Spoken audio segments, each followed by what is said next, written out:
오늘 우리가 읽은 요한복음 2장 1절로 11절 말씀은 가나에서 있었던 혼인잔치 이야기가 기록이 되어 있습니다.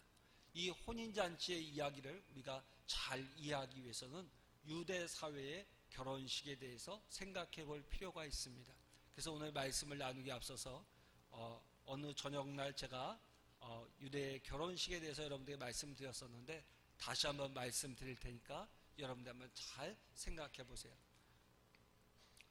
이제 신랑이 마음에 드는 여인을 발견하고 청혼을 할 때 어떻게 하냐면 청혼을 하러 갈 때 세 가지를 가지고 갑니다. 첫째는 자기 자신을 잘 소개해 줄 수 있는 친척 중에 한 사람, 그리고 두 번째는 그 신부의 아버지와 신부의 값을 흥정할 때 지불해야 될 신부의 값. 그러니까 무슨 인신매매를 하는 것이 아니라 고대 중동 사회에서는 신부를 데리고 올 때 신부의 집에다가 신랑이 신부의 값을 지불했댔습니다. 그래서 그런 전통에 따라서 신부의 값을 흥정하기 위한 비용들, 그리고 마지막 세 번째로는 포도주와 잔을 가지고 갑니다. 그래서 그 모든 과정이 잘 이루어지게 되면 자기가 가지고 온 포도주를 포도주 잔에 따라서 신랑과 신부가 나누어 먹습니다. 자, 그렇게 해서 정혼이 이루어지게 되는데, 그렇게 정혼이 이루어지게 되면 그 신부의 집에서 조촐한 잔치를 베풀게 됩니다. 그래서 그 잔치가 하루나 이틀 진행하고 나면 그때에 어떻게 하냐면은 이제 신랑이 내가 당신을 데리러 올 것입니다 라는 약속을 하고 집으로 돌아오게 됩니다. 그래서 그 기간 신랑이 집으로 돌아온 다음에 신부를 맞이하기 위한 준비를 합니다. 그 준비는 무엇이냐면은 바로 신부를 맞아들이기 위한 집을 짓는 일입니다. 통상 집을 짓는 데는 한 1년 정도가 소요됐다고 합니다. 그러니까 1년 정도 정혼하고 나서 기다리는 시간이 있는 거죠. 그때 신부는 무엇을 하느냐? 신부는 그 남자 가문의 전통을 배우고요, 습관을 배우는 거예요. 신부 수업을 잘 받으면서 남편이 올 날을 기다리는 것입니다. 그런데 신랑이 집을 어느 정도 다 지었을 때 그 아버지가, 신랑의 아버지가 이제 되었다라고 허락을 하게 되면 그때서야 비로소 신랑이 신부의 집에 가서 신부를 데리고 집으로 오게 됩니다. 그리고 나서 결혼식을 하고요, 첫날 밤을 치르게 돼요. 첫날 밤을 치르고 난 다음날 아침 신랑이 나와서 사람들 앞에서 이렇게 외칩니다. 나의 신부는 정결하다라고 외칩니다. 그러면 그때서야 이제 결혼식이 완성이 되는 거예요. 그러면서 더불어 혼인잔치가 일주일에서 많게는 2주일 동안 진행이 됩니다. 이것이 유대 사회의 아주 복잡한 결혼식의 과정입니다. 자, 오늘 성경 말씀 보니까 예수님께서 제자들과 함께 가나의 혼인 잔치에 참석하셨습니다. 근데 그 집에 포도주가 떨어졌습니다. 이 사실을 알게 된 예수의 어머니 마리아가 예수님께 도움을 청합니다. 뿐만 아니라 그 집의 종들에게 당부하기를 예수님의 말씀에 순종할 것을 이야기하십니다. 자, 오늘 본문을 대하면서 우리가 첫 번째로 깨닫게 되는 것이 있습니다. 이것이 인생이라는 것입니다. 한번 따라합니다. 이것이 인생이다. 자, 무슨 말씀이냐면은 여러분 잔치집 겉으로 보기에는 어떻습니까? 흥겹고 즐겁습니다. 걱정이 없는 것 같습니다. 그런데 이 잔치집에 무엇이 떨어졌습니까? 포도주가 떨어졌습니다. 흥이 깨질 위기가 닥쳐온 것입니다. 바로 이와 같은 것이 우리의 인생이라는 거예요. 겉으로 볼 때는 아무 문제가 없습니다. 걱정이 없어 보입니다. 그러나 실상을 들여다보게 되면은 인생의 문제를 안고 불안에 떨고 있는 것이 오늘 우리의 삶이라는 것이죠. 바로 이런 모습을 오늘 가나 혼인 잔치집이 잘 보여주고 있는 것입니다. 제가 부목 생활을 하면서 많은 분들을 보았습니다. 그런데 많은 분들의 공통점이 있었는데 겉으로는 아무 문제가 없는 집 같아도 한번 들여다보게 되면 대단히 문제가 많았다는 것입니다. 그리고 재밌는 것은 서울에서 목회할 때나 우리 지역에 와서 목회할 때 공통점이 있어요. 교인들이 항상 하는 말이 있습니다. 무슨 말이냐면 항상 예외 없이 돈이 없다고 이야기하십니다. 어쩌면 그것이 오늘 우리들의 인생인 것 같아요. 겉으로는 화려하고 문제가 없어 보이지만 실상은 인생의 문제를 끌어안고 살면서 언제 포도주가 떨어질지 전전긍긍하고 있는 이 가나 혼인잔치집과 같은 것이 우리의 인생임을 발견하게 됩니다. 자, 오늘 본문에서 우리가 두 번째로 주목해야 될 것은 예수의 어머니가 가나 혼인잔치집에서 상당히 주도적인 역할을 감당하고 있음을 발견하게 됩니다. 여러분, 포도주가 떨어진 사실을 알기도 하고요, 또 이 문제를 해결하기 위해서 예수님께 부탁도 하고요, 또 그 집의 종들에게 이래라 저래라 명령도 하고 있습니다. 어떻게 예수님의 어머님이 이 가나 혼인잔치집에서 이렇게 주도적인 역할을 감당할 수 있는 것일까요? 성경으로 인정되진 않지만 외경에 의하면 가나 혼인집이 예수의 어머니 마리아의 여동생인 살로메의 집으로 기록되어 있습니다. 그러니까 잔치가 벌어진 여동생의 집에 마리아가 와서 잔치를 돕고 있었던 것입니다. 육신적으로 친척인 가나 혼인 잔치집에 예수님과 그의 제자들도 참석을 했던 것입니다. 그러나 예수님께서는 어머니의 부탁을 어떻게 했습니까? 정중히 거절했습니다. 우리 성경을 한번 보겠습니다. 요한복음 2장 4절입니다. 요한복음 2장 4절을 다 함께 읽겠습니다. 예수께서 이르시되 여자여 나와 무슨 상관이 있나이까? 내 때가 아직 이르지 아니하였나이다. 자, 우리가 성경을 읽으면서 당황케 되는 말씀들인데 그 중에 하나가 요한복음 2장 4절입니다. 예수님의 어머니께서 예수님께 포도주가 떨어진 사실을 이야기하면서 도와줄 것을 청하였습니다. 그런데 예수님께서 이러한 예수님의 마리아의 요청에 대하여 이렇게 얘기합니다. 여자여 나와 무슨 상관이 있나이까? 내 때가 아직 이르지 아니하였나이다 라고 대답을 합니다. 특별히 4절 말씀은 우리처럼 부모를 존중하는 유교 사회에서 사는 사람들의 말씀을 대하게 되면 대단히 당황하게 됩니다. 예수님께서 어머니에게 여자여라고 부른 부름 자체가 경망스러워 보이기 때문입니다. 그런데 여러분, 이것은 번역상의 문제입니다. 우리가 성경을 읽을 때 간혹 이해가 안 되고 오해하게 되는 경우는 성경이 의미 전달보다는 문자적으로 번역되었기 때문입니다. 우리가 흔히 말하는 의역이 아니라 직역되었기 때문에 그 본문의 말씀을 읽을 때 잘 이해가 안 되고 조금 뭐라고 해요? 어설퍼 보이는 경향이 있습니다. 마치 우리가 외국어를 구글 번역기를 돌려서 번역할 때 나타나는 우수한 경우와 같은 그런 현상이 나타나는 것과 같습니다. 오늘 본문에서 여자여라는 원문의 뜻은 하대어가 아니라 여성에 대한 존칭어입니다. 근데 문제는 아무리 존경의 호칭이라 할지라도 아들이 어머니를 그렇게 부른 사례는 문헌 어디에도 없습니다. 그럼 왜 예수님은 어머니에게 이런 호칭을 사용하셨을까요? 예수님께서 마리아를 어머니로 모시고 한 집안에서 살던 사생활은 이제 다 끝났습니다. 이제는 마리아의 아들로서가 아니라 하나님의 아들로서 온 세상 죄를 짊어질 하나님의 어린 양으로서 공생애를 시작하셨습니다. 여러분, 제가 목사된 이후에 저희 어머니께서 저를 부르실 때 굉장히 난감해 하셨습니다. 용수라고 부르기도 그렇고, 그렇다고 목사님이라고 부르기도 그렇고. 그러니까 저희 어머니가 처음에는 저를 어떻게 불러야 될지를 몰라서 굉장히 당황하다가 하루는 저를 이렇게 부르는 거예요. 아들 목사님 그러시는 거예요. 얼마나 웃었는지 몰라요. 아들이면 아들이고 목사면 목사지 아들 목사님이 뭐냐고 제가 그런 적이 있습니다. 이와 마찬가지로 오늘 예수님께서 이제는 마리아의 아들로서가 아니라 하나님의 아들로서 온 세상의 죄를 짊어지고 가는 이 길에서 마리아를 향하여 말하고 있는 것입니다. 여자여라는 호칭을 통하여서 이 사실을 어머니에게 상기시켜 주신 듯 합니다.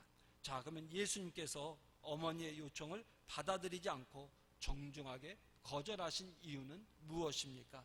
오늘 본문은 한마디로 예수님의 때가 이르지 않았기 때문이라고 전하고 있습니다. 예수님의 때가 이르지 않았다는 말은 크게 두 가지 의미를 갖습니다. 첫째는 하나님의 아들로서 자신의 모습을 드러낼 때가 아니다라는 것이고, 두 번째는 십자가를 질 때가 아니다라는 의미입니다. 오늘 본문에서는 첫 번째, 하나님의 아들로서 자신의 모습을 드러낼 때가 아니기 때문에 나와 상관이 없는 일이라고 예수님께서 말씀해 주고 있는 것입니다. 그러나 얼마 지나지 않아서 예수님은 물로 포도주를 만드심으로 하나님께 영광을 돌리셨습니다. 왜 예수님께서는 이렇게 말씀하셨다 저렇게 하신 것일까요? 예수님은 하나님과 긴밀한 관계를 갖고 계셨습니다. 뿐만 아니라 예수님은 철저하게 하나님의 말씀에 순종하셨습니다. 우리가 그 증거를 찾아볼 수 있는데 요한복음 8장 28절의 말씀입니다. 한번 찾아보시겠습니다. 요한복음 8장 28절 말씀. 자, 28절 말씀을 천천히 한 목소리로 읽습니다. 이에 예수께서 이르시되 너희가 인자를 든 후에 내가 그인 줄을 알고 또 내가 스스로 아무것도 하지 아니하고 오직 아버지께서 가르치신 대로 이런 것을 말하는 줄 알리라. 자, 예수님 말씀하시길 나는 아무것도 하지 아니하고 스스로 내 마음대로 내가 한 것이 아무것도 없다. 오직 하나님께서 가르쳐 주신 대로만 말하고 행하였음을 증거하고 계십니다. 오늘 예수님께서 내 때가 되지 아니하였기 때문에 거절하셨던 일이었지만 하나님께서 말씀하셨기 때문에 그 말씀을 따라 순종하셔서 물로 포도주를 만드셨음을 엿볼 수가 있는 것입니다. 예수님께서 처음에 거절하셨지만 하나님의 말씀에 순종을 하셨기에 곧 생각을 바꾸시고 물을 포도주로 만드는 기적을 행하셨습니다. 우리는 여기서 예수님의 순종의 삶을 배워야 합니다. 여러분, 신앙이란 무엇입니까? 하나님의 뜻 앞에서 철저하게 순종하는 것이 신앙입니다. 가라고 하면 가고 서라고 하면 서는 것입니다. 예수님의 순종의 클라이막스는 무엇입니까? 십자가를 지시기 전날 겟세마네 동산에서 기도하는 예수님의 모습에서 발견하게 됩니다. 여러분, 우리 마태복음 한 곳만 봅니다. 26장 39절 말씀, 마태복음 26장 39절 말씀입니다. 우리 마태복음 26장 39절을 한 목소리로 크게 읽겠습니다. 조금 나아가사 얼굴을 땅에 대시고 엎드려 기도하여 이르시되 내 아버지여 만일 할만하시거든 이 잔을 내게서 지나가게 하옵소서. 그러나 나의 원대로 마시옵고 아버지의 원대로 하옵소서 하시고, 오늘 예수님께서는 나의 원이 아니라 누구의 원대로? 아버지의 원대로 되기를 기도하셨습니다. 여러분, 이것이 순종이고 이것이 신앙생활인 것입니다. 이 순종을 통해서 우리는 물이 포도주가 되는 놀라운 기적을 경험하게 되는 것입니다. 우리가 요한복음 2장 1절로 11절의 말씀을 통해서 우리가 배워야 할 몇 가지 영적인 교훈들이 있습니다. 첫째는 하나님께서 신랑과 신부가 참여한 신부뿐만 아니라 잔치에 참여한 사람들에게 기쁨을 주셨다는 사실입니다. 사랑하는 성도 여러분, 하나님께서 우리에게 허락해 주신 세상에 기쁨이 있는데 그것을 기쁨을 누리는 것이 우리 성도들의 삶인 줄로 믿습니다. 전도서 9장 9절 말씀 보면 이런 말씀이 있습니다. 내 헛된 평생의 모든 날 곧 하나님의 해 아래서 내게 주신 모든 헛된 날에 내가 사랑하는 아내와 함께 즐겁게 살지어다. 그것이 내가 평생의 해 아래서 수고하고 얻은 내 목이니라. 무슨 이야기입니까? 우리 하나님께서 우리에게 허락하신 복이 있는데 그것은 무엇이냐면은 사랑하는 아내와 함께 즐겁게 사는 것이에요. 이것은 죄가 아니에요. 사랑하는 아내와 함께 즐겁게 사는 것은 하나님께서 우리에게 허락해 주신 복이라는 것이에요. 그러므로 이 복을 누리며 사는 것이 성도의 마땅한 삶이다. 그러한 복을 허락해 주시기 위해서 오늘 예수님께서 물을 무엇으로? 포도주로 만들어 주셨던 것입니다. 사랑하는 성도 여러분, 하나님께서 이 세상에서 우리가 누리게 허락하신 복을 누리며 사는 복된 인생이 되시기를 주의 이름으로 축원합니다. 두 번째로 우리가 오늘 본문에서 발견하게 되는 것은 우리 하나님께서는 거절하다가도 들어주신다는 거예요. 한번 따라합니다. 거절하다가도 들어주신다. 아멘. 여러분, 이 사실을 우리가 기억하고 기도하셔야 돼요. 여러분, 우리가 기도할 때 하나님께서 내 기도를 거절하시면 어떻게 하지라는 생각을 하시는 분들인데, 여러분, 우리 하나님께서는 우리의 기도를 결코 거절하지 않으십니다. 여러분, 수로버니게 여인이 예수님 앞에 나왔습니다. 귀신 들린 아이의 문제를 가지고 달려 나왔습니다. 고쳐줄 것을 강청합니다. 그때 예수님께서 이렇게 말씀하시죠. 자녀로 먼저 배불리 먹게 할지니 자녀의 떡을 취하여 개들에게 던짐이 마땅하지 아니하다 하면서 이 수로버니게 여인의 간청을 뭐합니까? 거절합니다. 그러나 이 여인은 뒤로 물러서지 않고 예수님 앞에 이렇게 얘기합니다. 올소이다마는 상 아래 개들도 아이들이 먹던 부스러기를 먹나이다 하면서 예수님 앞에 매달립니다. 그때 예수님께서 그 여인에게 말하기를 뭐라고 합니까? 내 믿음이 너의 아이를 낫게 하였다. 그 순간 그의 아이에서 귀신이 나갔다라고 성경은 가르쳐주고 있습니다. 하나님 앞에 우리가 기도할 때 처음에 거절하시는 것 같아도 우리 주님께서는 반드시 우리의 기도를 들어주신 줄로 믿습니다. 사랑하는 성도 여러분, 우리가 기도할 때 주님이 안 들어주실지 모른다는 그런 생각이 들수록 더욱 하나님 앞에 매달리십시오. 수로보니게 여인을 기억하십시오. 주님은 우리 기도가 너무 지나쳐서 들어줄 수 없다고 말씀하지 않습니다. 주님이 제일 싫어하는 사람은 주님의 이름으로 무엇이든지 구하라고 말씀하고 있는데 구하지 않고 뻣뻣하게 버티는 사람들입니다.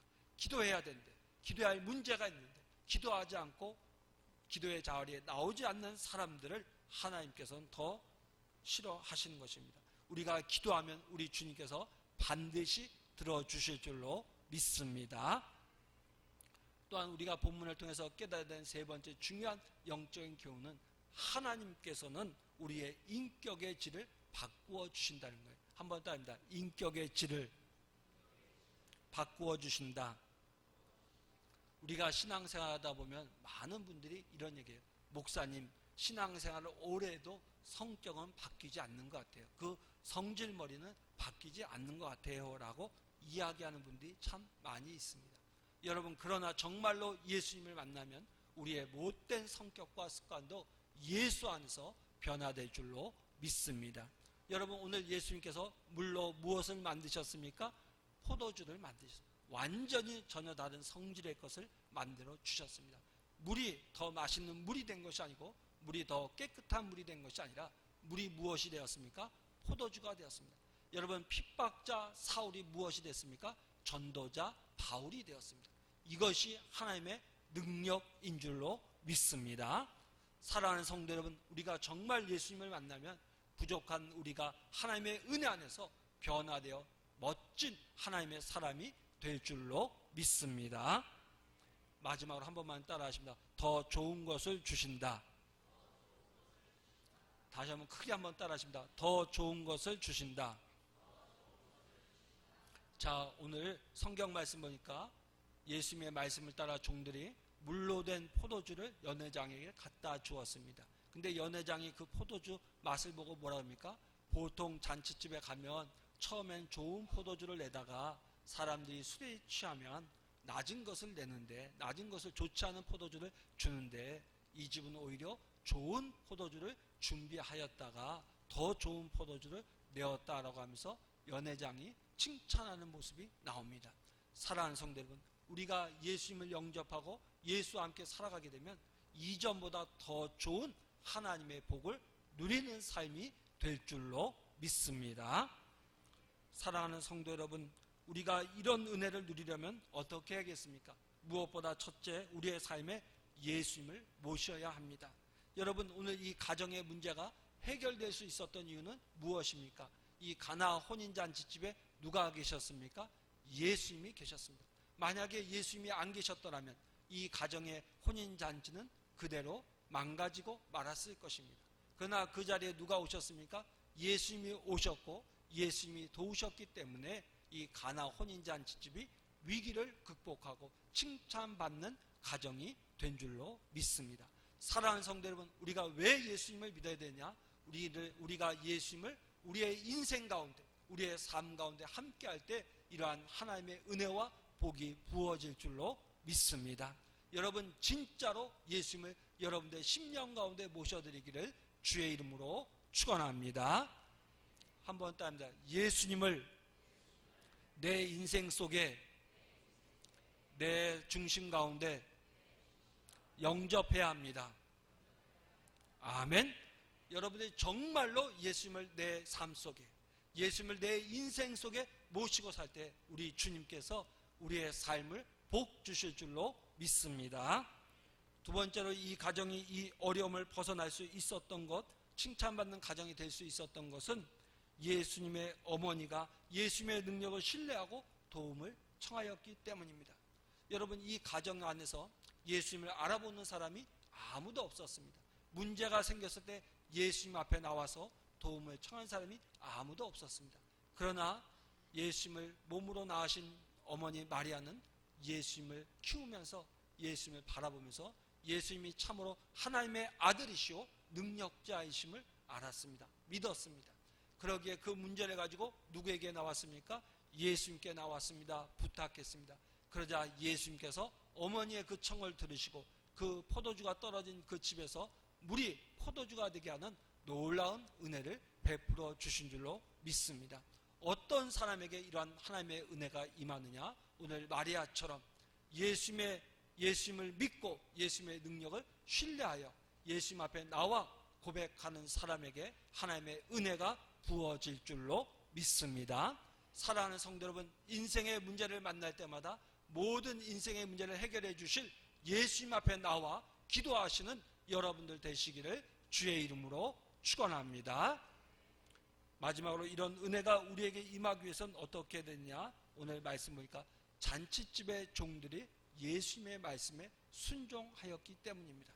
여러분, 순종이 하늘의 복을 가져옵니다. 한번 따릅니다. 순종이 하늘의 복을 가져온다.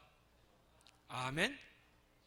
여러분, 이 말씀을 여러분들이 꼭 기억하셔야 돼요. 오늘 잔치집의 종들이 물이 된 물로 만든 포도주를 잔치상에 가져다 주라고 했을 때 그들이 물인데 어떻게 포도주가 필요한 자리에 가져갈 수 있어 라고 생각하고 거절했다면 물이 포도주가 되는 역사는 일어나지 않았을 것입니다.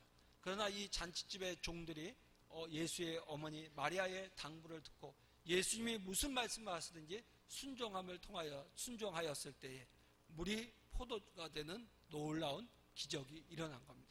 사랑하는 성도 여러분, 우리들의 삶 속에 하나님의 기적을 경험하기를 원하십니까? 그렇다면 여러분들이 하나님의 말씀에 전적으로 순종하시기를 바랍니다. 순종하면 하나님의 은혜가 우리 가운데 나타납니다. 이 믿음을 가지고 이 남은 세월을 이겨가시는 우리 귀한 성도님들이 되시기를 주의 이름으로 축원합니다. 아멘. 사랑하는 성도 여러분, 가나 혼인잔치집에서 일어났던 물이 포도주가 되는 놀라운 역사, 정말 위기의 순간에서 칭찬받는 가정으로 되는 놀라운 은혜가 이 가정에 임했는데, 이 가정에 임한 은혜가 오늘 이 예배에 참여한 여러분들의 가정에 임하기를 주의 이름으로 축원합니다. 기도하겠습니다.